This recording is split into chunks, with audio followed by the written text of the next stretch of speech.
नमस्कार दोस्तों। कक्षा 7 के सामाजिक विज्ञान में हम लोगों ने अध्याय 7 तक पढ़ लिया था, जिसमें था गुप्त साम्राज्य।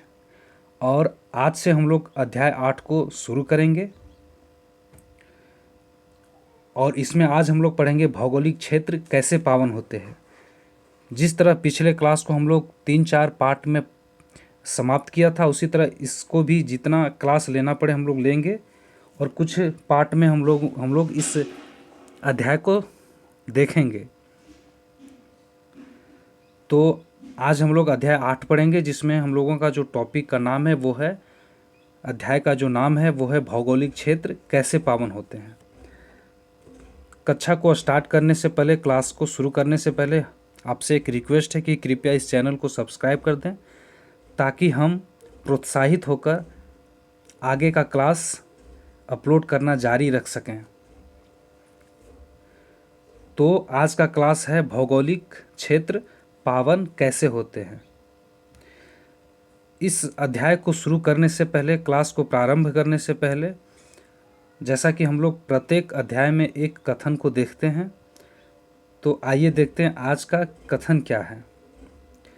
आज का कथन है, आकाश, वायु, अग्नि, जल, पृथ्वी, ग्रह, सभी प्रकार के जीव जंतु, दिशाएं, वृक्ष तथा पौधे, नदियां और समुद्र परमेश्वर के शरीर के अंग हैं। ये कथन भागवत पुराण में उल्लिखित है। तो चलिए आगे देखते हैं।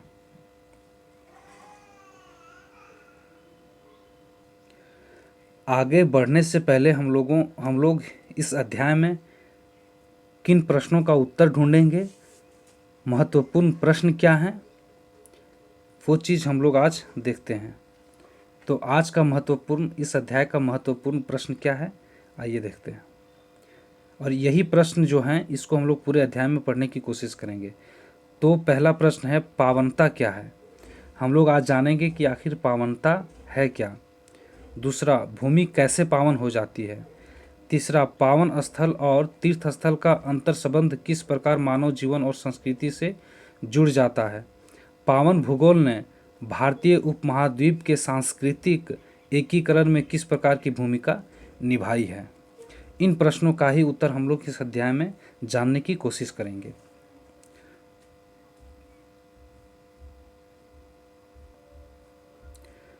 देखते हैं पावनता क्या है। सबसे पहला प्रश्न का उत्तर हम लोग जानने की कोशिश करते हैं कि पावनता क्या है।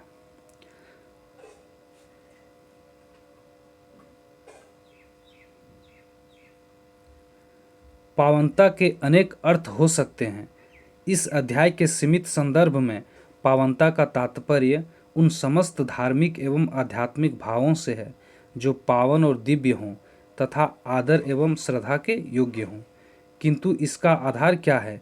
यह कोई विशेष स्थल या धार्मिक स्थान हो सकता है जो ऐसे गंभीर भावों, उच्च विचार और संवेदनाओं को प्रकट करता है।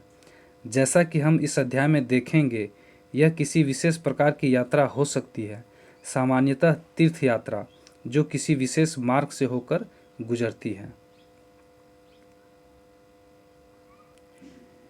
इसमें कह रहा है कि पावनता जो शब्द है, पावनता जो है, उसका अर्थ बहुत सारे हो सकते हैं, लेकिन इस अध्याय में हम लोग सीमित संदर्भ में पढ़ेंगे, यानी कि इसका संदर्भ जो होगा पावनता का, वो सीमित तात्पर्य होगा।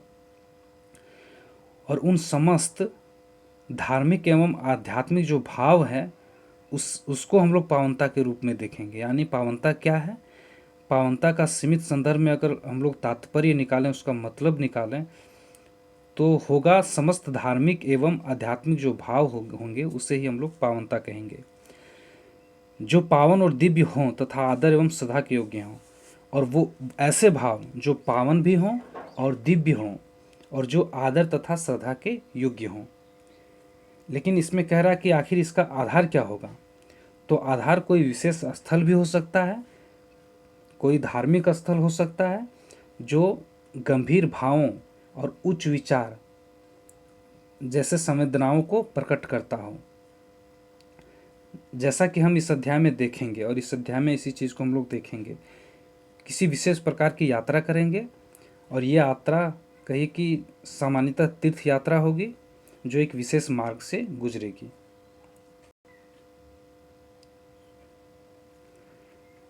इसी प्रकार पावनता केवल धर्म या आध्यात्मिकता से जुड़ी हुई नहीं है, अपितु भारत के संदर्भ में निश्चित भूभाग, विविध परंपराओं एवं अन्य विषयों से भी जुड़ी हुई है, जिसके विषय में हम आगे पढ़ेंगे।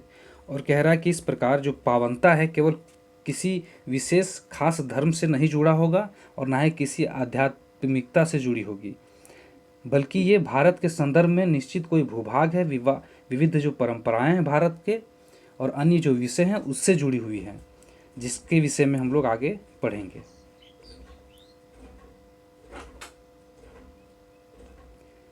आइए सबसे पहले हम पावन स्थलों पर ध्यान केंद्रित करें। आप जानेंगे कि भारत में प्रायः सभी प्रकार के विचारों एवं धर्मों के अपने अपने पावन स्थल हैं। इसमें विशेष रूप से पावन स्थल के बारे में दिखाना चाह रहा है, केंद्रित करना चाह रहा है ध्यान को, और कह रहा है कि अनेक अनेक धर्मों के सभी धर्मों के अलग अलग पावन स्थल होते हैं, जैसा कि इस चित्र में दिखाया गया है। इस चित्र में मंदिर, गुरुद्वारा, मस्जिद, इन सारी चीज़ों को दिखाया गया जो अनेक अनेक जो विविध धर्मों के विभिन्न धर्मों के पावन स्थल हैं। भारत से बाहर उद्भव होने वाले धर्मों जैसे इस्लाम, ईसाई, यहूदी तथा पारसी धर्म के अनुयायी इन चित्रों में दर्शाए गए स्थलों को श्रद्धेय मानते हैं। ये लोग इन स्थलों पर प्रार्थना या पूजा के लिए जाते हैं।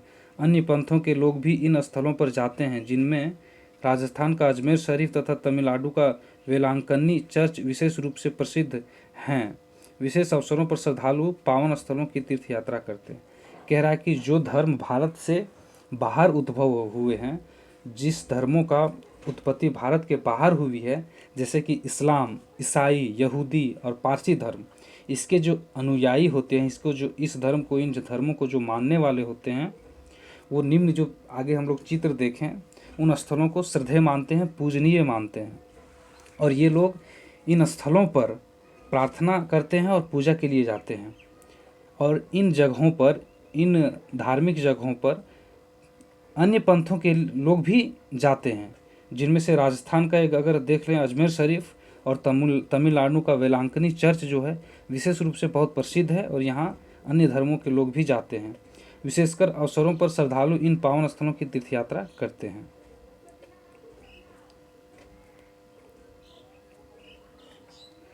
स्वाभाविक रूप से जब हम भारत में उत्पन्न धर्मों की बात करते हैं तो ऐसे अनेक पावन स्थलों के विषय में जानकारी मिलती है। बौद्ध धर्म के संदर्भ में वे स्थल पावन माने जाते हैं जहां महात्मा बुद्ध गए थे या जहां उनके अवशेष रखे हुए हैं। और लाजिम है, स्वाभाविक है कि जब हम भारत में उत्पन्न धर्मों की बात करते हैं तो ऐसे अनेक पावन स्थल के विषय में जानकारी मिलती है। जब जब हम लोग धर्म के बारे में बात करते हैं, धर्म को जानने की कोशिश करते हैं, तो ऐसे पावन स्थलों के बारे में हमें ज़रूर जानकारी मिलती है। बौद्ध धर्म के संदर्भ में अगर बात किया जाए तो वे स्थल पावन माने जाते हैं जहाँ भगवान बुद्ध गए थे और उनके अवशेष रखे हुए हैं। ऐसे पावन स्थलों में सांची का मध्य प्रदेश का प्रसिद्ध स्तूप, जहाँ पावन अवशेष संरक्षित हैं। और गौतम बुद्ध के संदर्भ में अगर कहा जाए तो एक स्थल है सांची का प्रसिद्ध स्तूप, जो कि मध्य प्रदेश में अभी है, उसे पावन अवशेष के रूप में संरक्षित किया गया है। आप इन साम्राज्यों का उदय नामक अध्याय में देख सकते हैं तथा बोध गया बिहार का महाबोधि स्तूप है, जहां बौद्ध परंपरा के अनुसार महात्मा बुद्ध ने निर्वाण प्राप्त किया था। ये स्थल तीर्थयात्रियों के लिए महत्वपूर्ण है। उदाहरण स्वरूप बोध गया में प्रतिवर्ष 40 लाख से अधिक यात्री जाते हैं। इसी प्रकार पावन स्थलों में से कौन सा है? महाबोधि स्तूप बोध गया में, बिहार में, जहाँ पे प्रत्येक वर्ष अगर कहा जाए तो 40 लाख से अधिक यात्री यहाँ पर जाते हैं।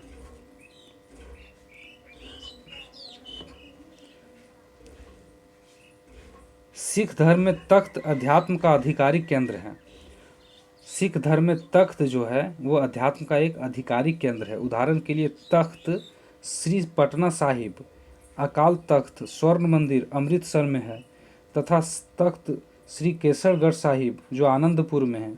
सिख श्रद्धालुओं की इच्छा रहती है कि जीवन में कम से कम एक बार इन पावन स्थलों की यात्रा करें, क्योंकि यह स्थल सिख धर्म के महान गुरुओं से संबंधित है। ये जो उक्त स्थल दिए गए हैं, तख्त दिए गए हैं, जैसे कि श्री पटना साहिब पटना, अकाल तख्त स्वर्ण मंदिर अमृतसर, तख्त श्री केसगढ़ साहिब आनंदपुर में, ये सिख श्रद्धालुओं के लिए एक पावन स्थल है। और सिख के जो श्रद्धालु होते हैं सिख धर्म के, वो अपने जीवन में इच्छा रखते हैं कि कम से कम एक बार यहाँ पे हम लोग तीर्थ यात्रा करें, जहाँ पे जो स्थल हमारे धर्म गुरुओं से संबंधित है।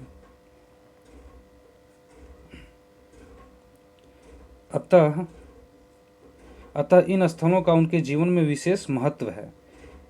इन सब के अतिरिक्त सिख परंपरा में उन स्थलों भी पावन माना जाता है जहां अनेक गुरुओं ने यात्रा की, जैसे गुरु नानक ने हरिद्वार, प्रयाग, मथुरा, वाराणसी, अयोध्या, पुरी के अतिरिक्त मुसलमानों के पावन स्थलों की भी यात्रा की थी। और इसके अलावा सिख लोग और अन्य स्थलों को भी पावन मानते हैं जहां उनके गुरु यात्रा के लिए जाते हैं, जैसे कि गुरु नानक ने हरिद्वार के लिए यात्रा किया था, प्रयाग, मथुरा, वाराणसी, अयोध्या, पुरी के अतिरिक्त मुसलमानों के पावन स्थल को भी यात्रा की थी।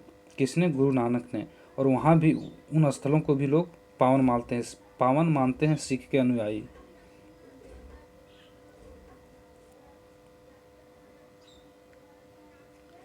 भारत अनादिकाल से तीर्थ यात्राओं का देश रहा है। संपूर्ण देश में ये प्राचीन स्थल बर्फीले पर्वतों जैसे बद्रीनाथ, केदारनाथ, अमरनाथ से लेकर दक्षिण में कन्याकुमारी तक स्थित है। और कह रहा है कि जो भारत है वो अनादिकाल से, यानी कि शुरू से ही, प्राचीन से ही तीर्थ यात्राओं का देश रहा है। पूरा देश प्राचीन स्थल जो बर्फीले हिमालय पर्वत हैं, जैसे कि बद्रीनाथ, केदारनाथ तथा अमरनाथ से लेकर दक्षिण में जो कन्याकुमारी तक स्थित है, ये सारे प्राचीन बर्फीले हिमालय पर्वतों से जो प्राचीन स्थल हैं। ऐसा क्या है जो हमारे लोगों को उत्तर से दक्षिण और दक्षिण से उत्तर के तीर्थ स्थलों की यात्रा के लिए आकर्षित करता है? यह एक देश और एक संस्कृति की भावना है। इसमें कह रहा है कि ऐसा क्या है जो हमारे लोगों को उत्तर से दक्षिण और दक्षिण से उत्तर के तीर्थ स्थलों की यात्रा के लिए आकर्षित करता है? यह एक देश और एक संस्कृति की भावना है। ऐसा किसने कहा था? जवाहरलाल नेहरू 1961 में। इस अध्याय को हम लोग यहीं समाप्त करते हैं, चूँकि वीडियो लंबी हो जाएगी। अगला क्लास हम लोग तीर्थ यात्रा के बारे में लाएंगे। तीर्थ यात्राएं क्या हैं, कहाँ कहाँ पे तीर्थ यात्रा की जाती है, इनका इतिहास क्या, इन सारी चीज़ों को पढ़ेंगे। तब तक के लिए धन्यवाद।